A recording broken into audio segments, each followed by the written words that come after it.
This is Pod Populi. Podcast for the people.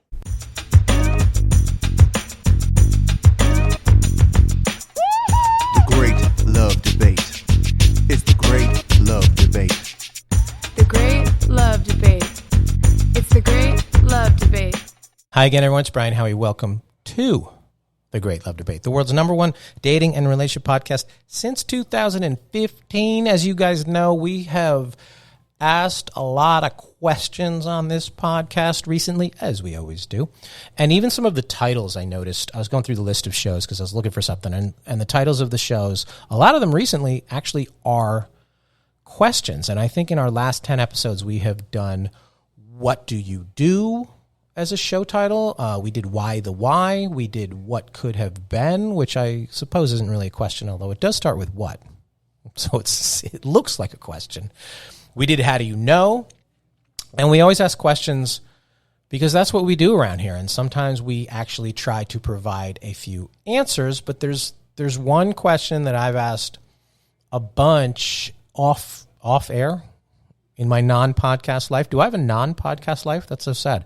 Why do I have a non-podcast life? That seems so unfulfilling. Anyway, a question that I ask a lot is sort of the flip side to what I raised a couple episodes ago. If you recall, and if you don't recall, it means you didn't listen or you didn't retain it, in which case you need to go back and listen and retain it. So shame on you. The question I raised was, when someone gets engaged or proposes, I said that I always like to ask, how did you know? How did you know this was the one? How did you know this was the time and this was the person and this is what you wanted to do? And I always hope to get some breathless declaration of love and devotion. And as I said on that podcast, I said I rarely get that. And I didn't get that as often as I want. But that doesn't mean I didn't hope for it those times that I asked it, and I will hope for it the next time that I asked it, because that's what I want. I'm a hopeless romantic. I'm a hopeful romantic, actually. I'm a hopeful romantic. But I don't want to get into that today, because what I want to do is dive into the flip side of that. And what I ask a lot is when someone tells me they are getting divorced or has gotten divorced, doesn't even have to be recently. It could be at any point in their life that they got divorced. I want to know when they knew. I want to know when they knew that the happily ever after wasn't going to either be happily ever after or till death do us part. So I ask this. I ask, when did you know the marriage wasn't going to last 50 years? And a few of the answers are the bad ones, the heartbreaking ones, the one that say, I never for 1 second thought it was going to not be forever until the day he or she came home and said, I want a divorce, which, you know, I hate those stories, but they're real and they're painful and they absolutely suck. And I hope that doesn't happen to any more of you, but I know that it has happened to a bunch of you. But those aren't the ones I want to focus on today, because yes, we know that happens. So let's just table those for a very, very rainy day. The ones I want to focus on today are actually a shockingly large percentage of the pool. And many of you listening are going to say, that's actually my answer. The answer I hear way too frequently when I ask, when did you know the marriage wasn't going to last 50 years? I'm astounded by how often many of the answers fall into the, from the moment I said yes to 2 weeks after the honeymoon range. Somewhere in that time frame, these people who give me this answer say, I knew it wasn't right. I knew something felt off, and I knew it wasn't going to be forever, and I did it anyway. Meaning that either right before you got married, if you're one of the people who give this answer, is either right before you got married or right after, you knew it was a mistake, which really, really sucks, especially for whoever paid for the wedding and all the toaster oven givers. But that's my question here, is sort of the sidebar to that is, why did you do it? Because I asked that too. After the when did you know, and I get an answer like one of those, that's what I ask. I ask, so why did you do it? And there are a few basic themes that tend to come up in the responses. And I ran this up the Facebook flagpole the other day, and I got some that I've heard before, and it's some version of, and these are real answers that people gave me, I knew the day before I was getting married that I shouldn't be doing it. I was all of 24 years old, and I was just young and naive. Okay. Another one I got was, I told my ex twice before we got married I was done, but he talked me back into it. I knew, but I'd spent so many years trying to make it work. Hindsight is definitely 20/20, and I went through with it, and I shouldn't have. Okay. Another one said, I had so many warning signs, one being the portable stripper pole in his living room and the hot tub in his bedroom, not bathroom. And I did it anyway. And another one was, my first marriage was maybe 2 months. I was in my mid-20s and finding out I was pregnant 2 months after the wedding. And I remember thinking, a baby will save this marriage. And so those are some of the answers, and those are some of, I guess, the reasons or excuses, or however you want to phrase it. But a really, really common one of that pool, usually from the women, was, I was young and pressured, and I didn't know I could say no, and he manipulated me and wore me down, and so I just did it. Which I do sort of understand, and I do sympathize with, sort of, because that must be a scary place and a scary situation to be in. And I would think that he would have to know that you didn't really love him. I think he has to know that and has to feel that. He can't be that delusional. But maybe he didn't. And maybe I'm wrong. And maybe he's just like, she loves me and she said yes, so that means everything.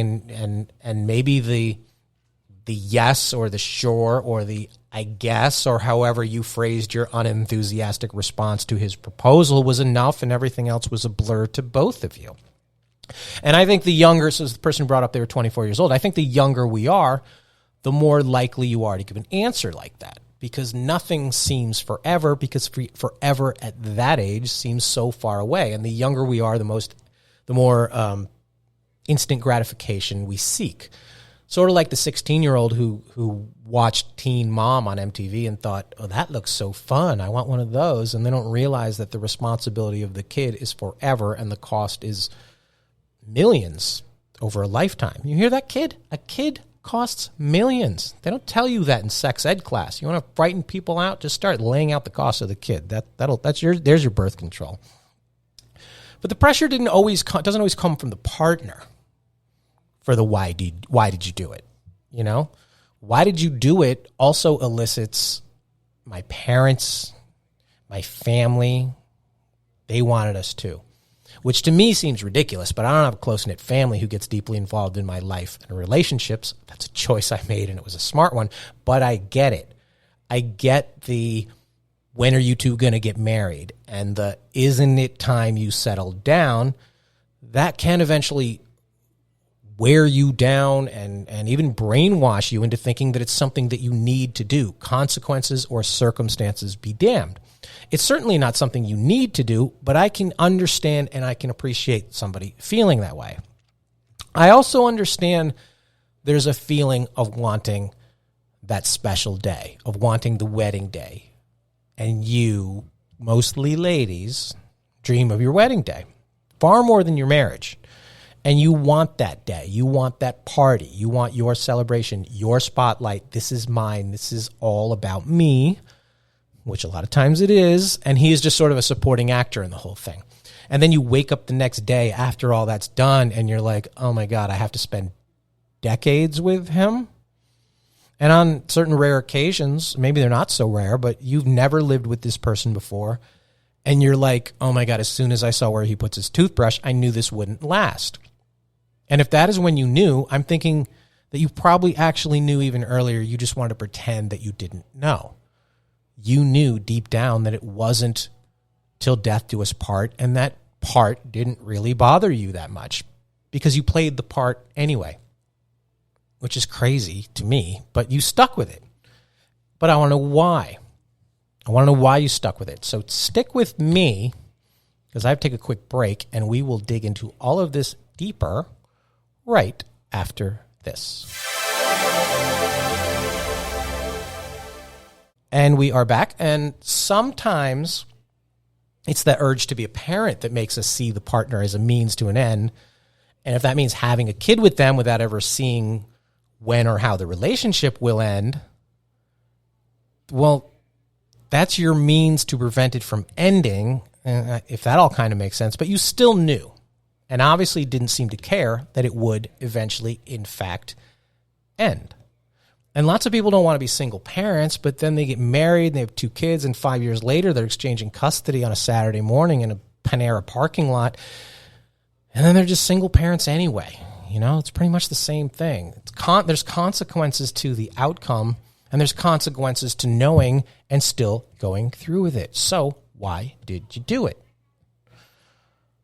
But sometimes you ask guys, or they say yes, and you get engaged, and they simply change right before or after the wedding, and you know something is wrong or different, and you think, well, maybe it's nerves, and you're not necessarily second guessing the decision. So why did you do it isn't really the question as much as why did this happen? Meaning it was right to go down the aisle, but the uncertainty either cropped up or got a stronger light on it right after. And then you stuck with it for 10 years because you felt you owed it to the relationship. And you went through all of that. And your hope was still for the positive outcome, even though you knew the probable outcome was going to be divorce, which does have some noble upside. And the effort of doing all that and trying to make it work is absolutely appreciated. Trust me, we've done episodes on here about how people pull the parachute too soon and bail out too soon. There is some upside to making it work, but deep down, maybe you could have just said, you know what, let's return the oven set, the matching candlesticks, and let's just part ways after 6 months, which would be smart and sensible and mature and reasonable, but it would also be rare. People are far more likely to stay in a bad relationship well past its expiration date simply because they don't want to face the why did you do it question from people like me, and they certainly don't want to ask it of themselves. How did we get to this point often goes back to why did you do it? Because why did you do it means that what were you hoping for? What was your thinking? And what was the incentive? And how could things have gone different right from the jump? They might have changed everything. Because why did you do it is many times answered with, I did it because I thought this would happen.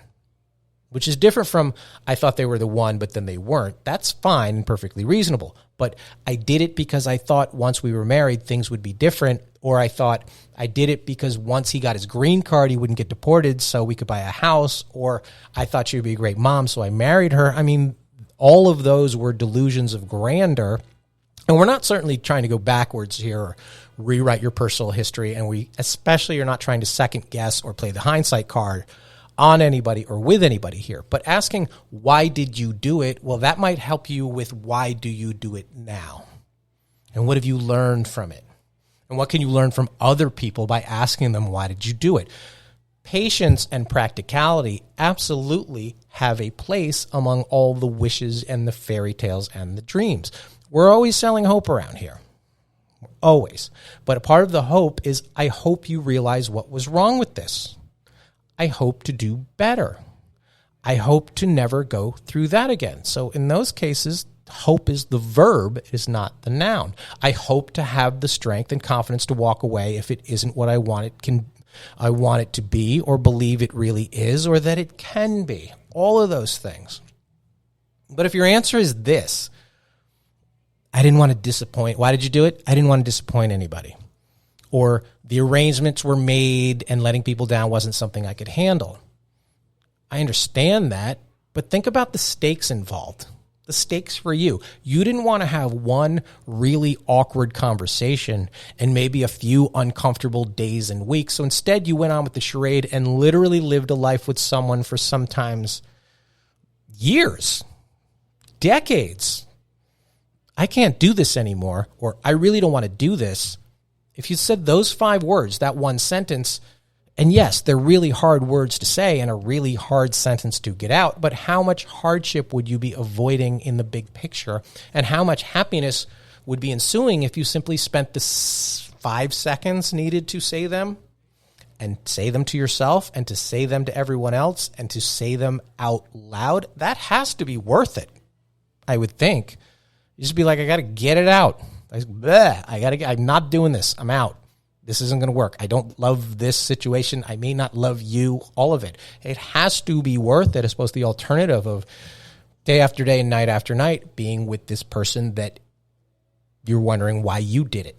And now I'm wondering, why did you do it? You don't have to care about me asking it because I know you're thinking of it yourself. And we can't go backwards, but